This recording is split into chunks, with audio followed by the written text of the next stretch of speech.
الحمد لله نحمده ونستعينه ونستغفره ونؤمن به ونتوكل عليه ونعوذ بالله من شرور أنفسنا ومن سيئات أعمالنا من يهده الله فلا مضل له ومن يضلله فلا هادي له ونشهد أن لا إله إلا الله وحده لا شريك له ونشهد أن سيدنا وحبيبنا وشفيعنا وسندنا ومولانا محمدا عبده ورسوله أرسله الله إلى كافة الناس بشيرا ونذيرا وداعيا إلى الله بإذنه وسراجا منيرا أما بعد فأعوذ بالله من الشيطان الرجيم بسم الله الرحمن الرحيم إن الحسنات يذهبن السيئات وقال النبي صلى الله تعالى عليه وسلم إن الله تعالى قد أظلكم شهر عظيم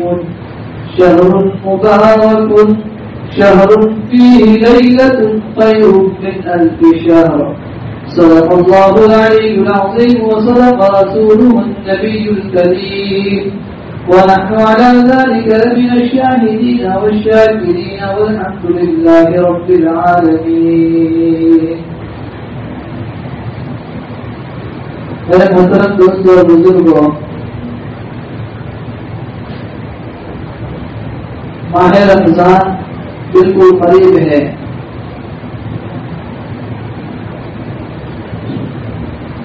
اور وہ جو مہینہ آنے والا ہے اس مہینے سے پہلے شب برات میں نے بتایا تھا کہ اللہ جل جلالہ عم نوالہ یہ چاہتے ہیں کہ میرے یہ بندے گناہوں سے بالکل پاک اور صاف ہو کر کے اس رمضان میں داخل ہونے والے ہیں، تاکہ شروع سے ہی اللہ جل جلالہ عم نوالہ کی رحمتیں ہماری طرف متوجہ ہو جائے.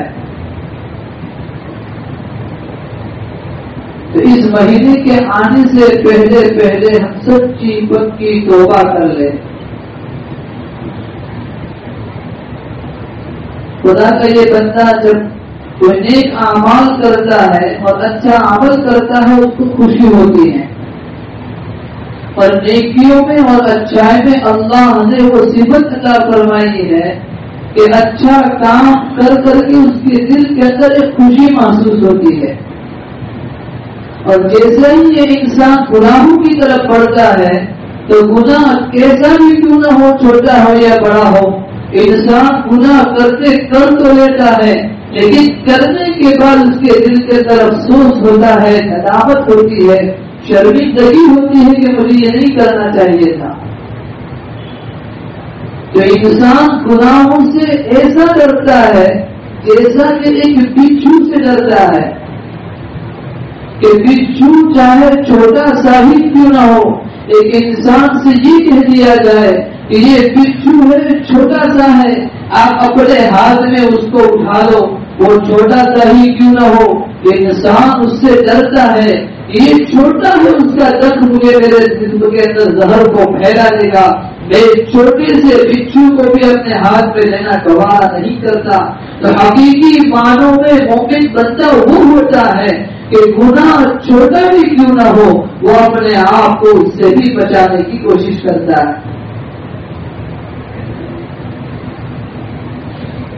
ایک سامنے انسان کے آگ جل رہی ہو، وہ جانتا ہے یہ آگ بہت بڑی ہے، میں اس کے قریب پہنچا تو وہ آگ مجھے جلا کر کے ختم کر سکتی ہے. اسی طریقے سے چھوٹی سی چنگاری کیوں نہ ہو، آدمی اس کے قریب کے جانے سے ڈرتا ہے کہ وہ چھوٹی سی چنگاری کہیں آگ کا سبب نہ بن جائے اور آگ اختیار نہ کر لے اور میری زندگی کو تباہ نہ کر دے. کرتے ہیں کہ توبہ نصوح کس کو کہتے ہیں کہ آدمی سچی پکی توبہ کرنے والا ہو، تو وہ سچی پکی توبہ کہتے اس کو ہیں کہ توبہ کرنے کے بعد اس آدمی کے دل میں اس گناہ کی نفرت اتنی ہی آ جائے جتنی کہ گناہ کرنے سے پہلے اور توبہ کرنے سے پہلے اس گناہ کی محبت اور لذت اس کے دل میں بیٹھی ہوئی تھی، وہ لذت اور محبت اسی طرح ختم ہو جائے توبہ کرنے کے بعد۔ اسی لیے قاضی ثناء اللہ پانی پاتی رحمۃ اللہ علیہ انہوں نے تفسیر مظہری کے اندر لکھا کہ آدمی رمضان کے آنے سے پہلے سچی پکی توبہ تو کرتا ہے، لیکن توبہ کس کو کہتے ہیں؟ توبہ کہاں ہی کسی کو جاتا ہے کہ جو گناہ ہو چکے ہیں ماہ رمضان سے پہلے دل کے اندر یہ احساس ہو کہ اے پروردگار عالم مجھ سے جو گناہ ہوئے ہیں مجھے ندامت بھی ہے، مجھے افسوس بھی ہے، مجھے شرمندگی اور پشیمانی بھی ہے۔ تو اس گناہوں پر شرمندگی اور پشیمانی کا ہونا یہ اس کی ایک شرط ہے توبہ نصوح کی اور سچی پکی توبہ کی۔ اور دوسری شرط یہ ہے کہ وہ ساتھ میں اللہ کی طرف متوجہ ہو کر کے یوں کہیں کہ اے پروردگار عالم میں سچی پکی توبہ کرتا ہوں کہ اب آئندہ ان گناہوں کو نہیں کروں گا، یہ اس کی دوسری شرط ہے۔ اور اس کی تیسری شرط یہ بھی ہے کہ گناہوں پر خوب روے، خوب اللہ کے سامنے گر گڑائے۔ اور چوتھی شرط یہ ہے کہ غلط صحبتوں کو،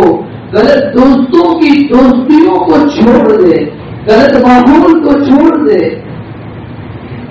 یہ چار سچی پکی توبہ کی علامتیں ہیں، نشانیاں ہیں کہ ان علامتوں کو سامنے رکھ کر کے اللہ کے سامنے گر گڑائے اور گناہوں کو حقیر نہ سمجھے کہ بھئی یہ چھوٹا سا گناہ ہے، کر لیا تو کوئی بات نہیں۔ شیطان ہمارے سامنے آ کر کے ہمیں اس کی طرف متوجہ کرتا ہے کہ یہ چھوٹا سا گناہ ہے، کوئی دیکھ بھی لے گا تو کیا ہو گیا؟ نہیں، اللہ فرماتے ہیں گناہوں کو ہلکا نہ سمجھو، چھوٹا سا گناہ ہی کیوں نہ ہو اس سے ڈرتے رہو کہ کہیں اللہ مجھ سے ناراض نہ ہو جائے۔ بنی اسرائیل میں ایک راہب گزرے ہیں جس کو داموس رحمۃ اللہ علیہ کہا جاتا ہے۔ داموس رحمۃ اللہ علیہ فرماتے ہیں کہ میں اپنے گھر سے باہر نکلا، میرے گھر کے سامنے پہاڑ بھی موجود ہے، ٹھنڈی ٹھنڈی ہوائیں چل رہی ہے، میرے دل میں یہ خیال آیا کہ کیا ہی کاش اچھا ہوتا کہ میرے گھر کے سامنے سرسبز شاداب باغ ہوتے، پہاڑیاں تو ہیں لیکن آہستہ آہستہ نہریں بہنے والی ہوتی، پانی کی آبشاریں ہوتی، یہ ہوتا۔ اللہ کی طرف سے الہام ہوا کہ اے میرے نیک بندے، میں نے جن چیزوں کو پیدا کیا ہے ان تمام چیزوں میں تمہیں نقص نظر آنے لگا کہ یہ ہونا چاہیے تھا، یہ ہونا چاہیے تھا۔ آپ داموس رحمۃ اللہ علیہ فرماتے ہیں کہ جب اللہ کی طرف سے میرے دل میں یہ بات آئی کہ میں نے اللہ کی پیدا کی ہوئی چیزوں میں کمی نظر آنے لگی اور کمی نکالنے لگا، اللہ کی طرف سے تنبہ ہوا۔ آپ داموس رحمۃ اللہ علیہ فرماتے ہیں میں رونے لگا، میرے دل میں یہ خیال آیا جب تک اللہ مجھ سے راضی نہ ہو جائے میں کھانا نہیں کھاؤں گا۔ آپ داموس رحمۃ اللہ علیہ فرماتے ہیں انہی دنوں کے اندر ایک ایسے محلے اور گاؤں کے پاس سے میرا گزر ہوا جہاں پر شادی ہو رہی تھی، تقریب ہو رہی تھی۔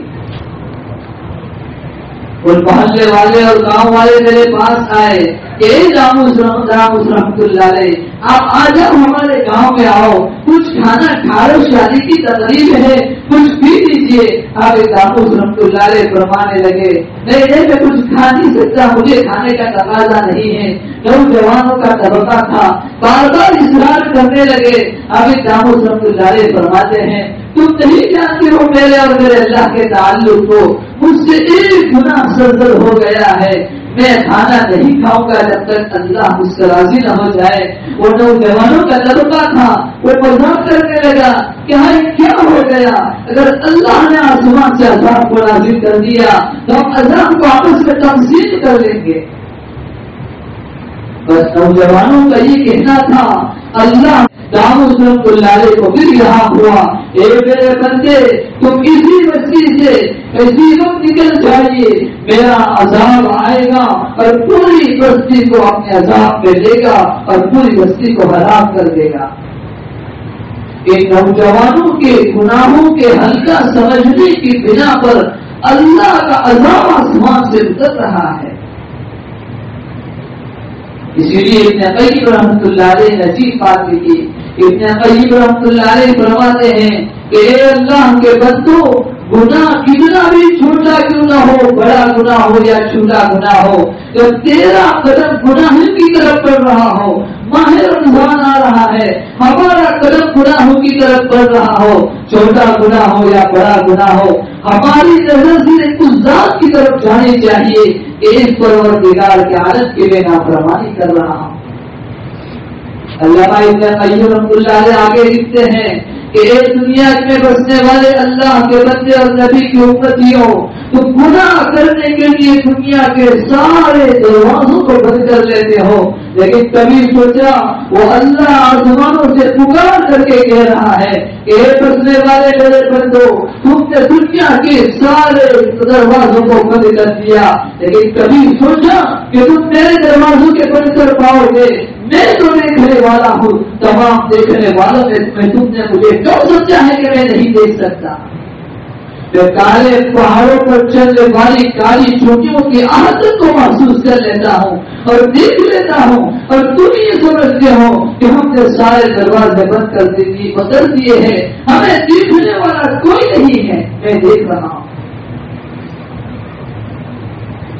اسی لیے اللہ ہمارے فرماتے ہیں کہ یہ ماہ رمضان آ رہا ہے، ماہ رمضان سے آنے سے پہلے سچی پکی توبہ کر لو، اللہ کی طرف متوجہ ہو جاؤ. ہمارے اکابرین نے عجیب بات لکھی ہے، ماہ رمضان آتا ہے، اللہ نے جو چیزیں ہمارے لیے حلال کی تھی تو وہ تو ہم سے تو ہم بچنے کی کوشش کرتے ہیں. اللہ کہتے ہیں کھانا کھاؤ، آپ دنوں میں کھانا کھانے کا حکم، پانی پینے کا حکم، بیوی سے صحبت کا اختیار اللہ نے دیا کہ بیوی کے پاس جا سکتے ہیں، لیکن جیسے ہی ماہ رمضان آیا اللہ کا حکم ہوا یہ ساری چیزیں تمہارے لیے جائز تھی، اب دن کے اندر روزے کی حالت میں تم کھانا نہیں کھا سکتے.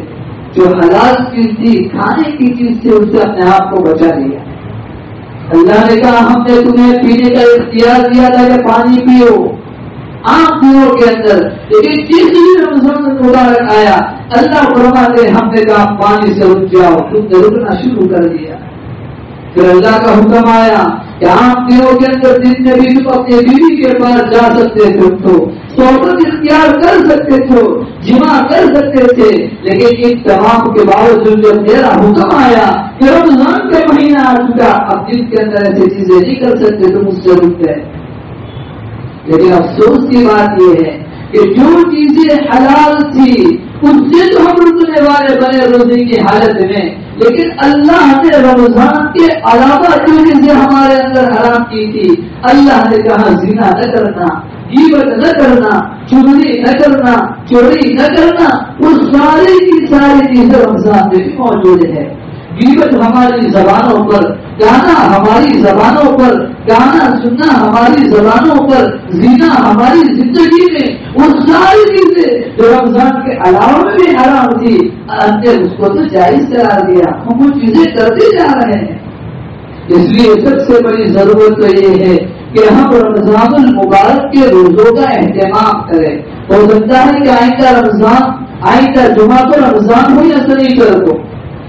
تو روزوں کا اہتمام کرنے والے بنے. شروع سے یہ نیت کرے کہ ہم ماہ رمضان کا پورا مہینہ ہم روزے سے گزاریں گے. اور دوسری اس بات کی طرف توجہ کہ تراویح کا پورا اہتمام ہو. ایسا نہ ہو کہ جیسے ہی چاند نظر آیا پہلے ایک دن، 2 دن، 3 دن تک پوری دکھائی مسجد بھری ہوئی ہو. نہیں، شروع سے لے کر کے اخیر تک ہم تراویح کا بھی اہتمام کریں. ہمارے اکابرین نے لکھا ہے، علماء نے لکھا ہے، رمضان المبارک کی 2 سنتیں ہیں. ایک سنت تو یہ ہے رمضان المبارک کی کہ پورا قرآن کریم تراویح کے اندر پورا قرآن کریم سننا، پورا قرآن کریم. ایسا نہیں کہ امام صاحب رکوع میں گئے تو ہم پیچھے بیٹھے رہے، دوڑتے ہوئے آئے، امام کے ساتھ شریک ہو گئے، ہمارا قرآن چھوٹ جاتا ہے۔ تو قیام پورے رمضان سننا یہ الگ سننا ہے، کیونکہ 27 رمضان تو ہماری دعا ہو گئی، جب قرآن پورا ہو گئے ایک سنت ہم نے ادا کر دی۔ اب بقیہ کی جو باقی بچے گے ان دنوں کے اندر بھی تراویح کا اہتمام کرنا یہ الگ سنت ہے۔ ابھی میں دعا ہے اللہ جل جلالہ عما نوالہ، جو رمضان مبارک کا مہینہ آ رہا ہے اس سے پہلے ہمیں توبہ کی توفیق عطا فرمائے، سچی پکی توبہ عطا فرمائے، اس مہینے کی قدر کرنے والا بنائے۔ آمین۔ وآخر دعوانا الحمدللہ۔